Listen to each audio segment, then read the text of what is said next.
Hello and thanks for joining us for THV 11 News at noon. I'm Jurnee Taylor. Lots to get into on this Monday. Here are some of the headlines we're following right now. 2 people were killed in Cabot when they were hit by a train over the weekend. What we know today in less than 2 minutes. More and more people around the country are choosing mocktails as a healthier alternative to alcoholic drinks.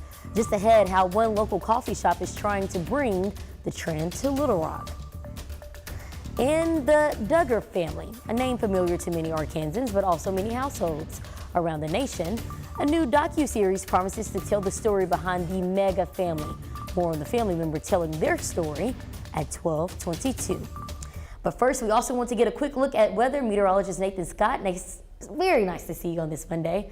You also have some decent news to share, right? Good afternoon. Well, it has been a beautiful weekend, and as you went back to work today, still does not feel too bad out there. Although you may notice, as you look off to the distance, it looks pretty hazy, and that's because there's actually smoke from the Canadian wildfires that have made their way all the way down here just because of the upper level flow has brought that smoke all the way from northern Alberta down into the mid-south, but it's not affecting air quality. Temperatures are warming up into the upper 70s to right around 80 degrees in the capital city with that mixture of sunny clouds in place. And take a look at the radar. There's nothing showing up across the natural state. You have to go over into western Oklahoma or all the way over to Georgia and Alabama to find the nearest rain. So today we're going to stay dry. Temperatures climbing up into the low to mid 80s for highs, but what you notice is it's not humid. And as we take a look at the rain chances for the next 5 days, there's a small chance for Tuesday and Wednesday, but overall, the chances of rain this week will be low, and the temperature is not feeling too bad. I'll have more details on your work week forecast and Memorial Day weekend forecasts coming up. Thanks, Nathan. Well, this afternoon, we're still trying to learn more about exactly what took place Saturday night in Cabot when 2 people were hit and killed by a train. It happened near Almond Beavis Sports Complex in Cabot. We've been reaching out to Cabot Police and Union Pacific periodically, so we can try to sort this out. We will continue to do so, and as we learn more, we'll keep you updated on air and online at THV11.com. Meanwhile, in Conway, police are asking for help locating 17-year-old Dori Pagliarazzi. She was last seen leaving Conway High School on Friday at around 8:15. Police say she was wearing a red velvet jacket and a zebra print dress. Anyone with additional information is asked to call Conway PD with the number on your screen. And hours ago, we learned of a shooting that left a Pine Bluff teen dead and another injured. Officials in Pine Bluff tell us that the incident followed an altercation at Pine Bluff nightclub, the spot located on 5th Avenue. The name of the 17-year-old killed has not been released, but we do know his killing is the city's 10th of the year. The condition of the surviving victim is not known. Police do ask that anyone with information about this shooting call Pine Bluff Police. We're following a story developing in southeast Arkansas. Right now, the search continues in McGee for an inmate who escaped from jail twice over the weekend, while another escapee is back behind bars. On Friday night, McGee police say Marquise Watkins and Dwight Overby were able to access the control panel and open the door to escape from the city jail. But early Saturday morning, authorities caught Watkins at a home in McGee and brought him back to the jail. But then just a few hours later, Overby was captured at another home in McGee. But while that was happening, police say Watkins escaped a second time. Now we're told he managed to overpower a jailer. He took her keys and still stole her car. Watkins was originally arrested for residential burglary and domestic battery. Overby has already been transferred to another correctional facility.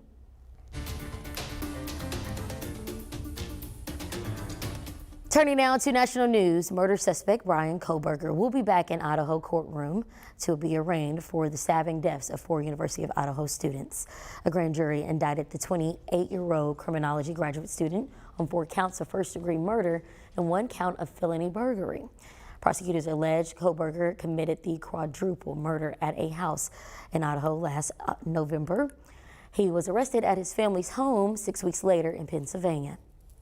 Tomorrow, I think what we would expect is that during the arraignment, the charges will be read and he will enter a plea. We expect that that will be a not guilty plea. Levison doesn't believe Kohberger will be offered a plea deal and says it could be up to 6 months or even longer before this case goes to trial. Attorneys for Florida Governor Ron DeSantis want the Obama-appointed judge assigned to Disney's First Amendment case against him to be disqualified. The legal team questions the judge's impartiality, claiming that he referenced the feud between the Republican governor and Disney during hearings for unrelated cases. President Biden and House Speaker Kevin McCarthy are meeting this afternoon to discuss raising the debt ceiling with time running out before a June 1st deadline.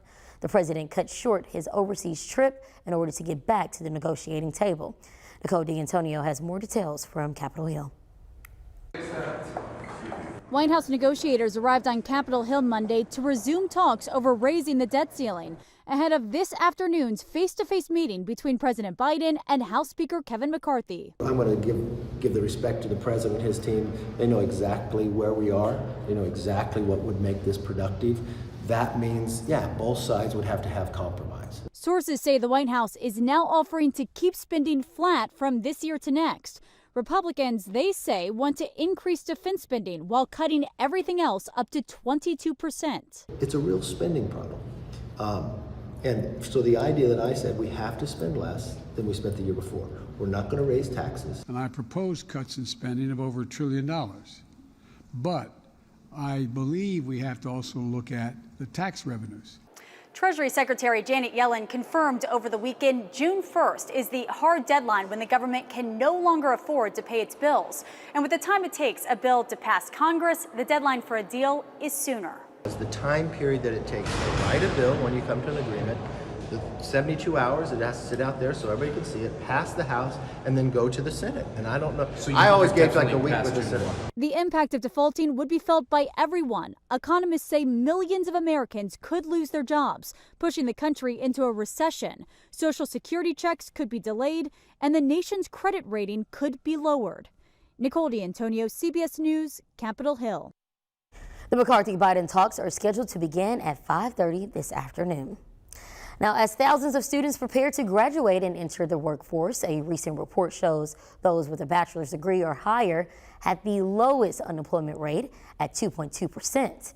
Michael Paco, an economist at UA Little Rock, says the unemployment rate in Arkansas has fallen, and mainly leisure and hospitality jobs that were cut in half during the onset of the pandemic are seeing a new interest, according to the Bureau of Labor and Statistics. Paco says the problem for some isn't finding the job.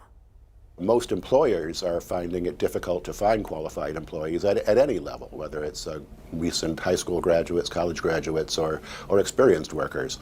Paco also adds that the expected economic slowdown this year hasn't happened, some hopeful news for those seeking work.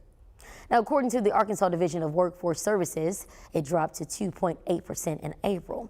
That's down from 3% in March, and the labor force rose by almost 3,000 from March to April, increasing for the 7th straight month.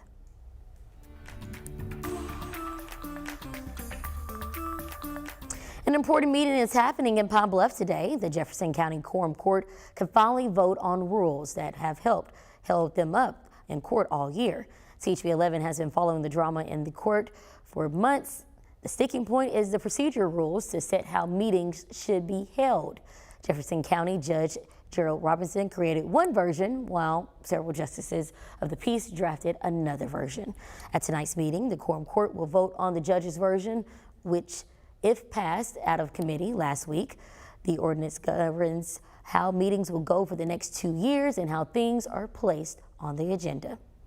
CAPES, the organization trying to challenge the Arkansas Learns Act, has refiled its referendum proposal for a third time. This follows Attorney General Tim Griffin's rejection of a revised proposal due to missing and insufficient summaries. The group is once again trying to get approval. Now, keep in mind, if approved, Arkansas Learns would not be immediately overturned. The referendum would just put the legislation in front of Arkansans for a vote in the next election cycle. We'll let you know as soon as we learn the Attorney General's upcoming decision. And today in Cabot, Governor Sarah Sanders and Secretary of Education Jacob Oliva are hosting a town hall to discuss Arkansas Learns. It's being held at the Cabot Veterans Park Event Center. The meeting kicked off about 10 minutes ago, and the event is open to the public. Organizers encourage attendees to come out with their questions about Arkansas Learns. A new coffee shop is trying to bring more than caffeine to the capital city. We catch up with the owner who's bringing cocktails and mocktails to the table. But first, let's catch up with Nathan. What's new in the weather? Well, the weather for the last full week of May, Jurnee, is going to be pretty quiet, and it's going to be comfortable. Even though we're going to the unofficial start of summer this weekend, it's not going to feel like summer's just around the corner. I'll have more details on that forecast coming up.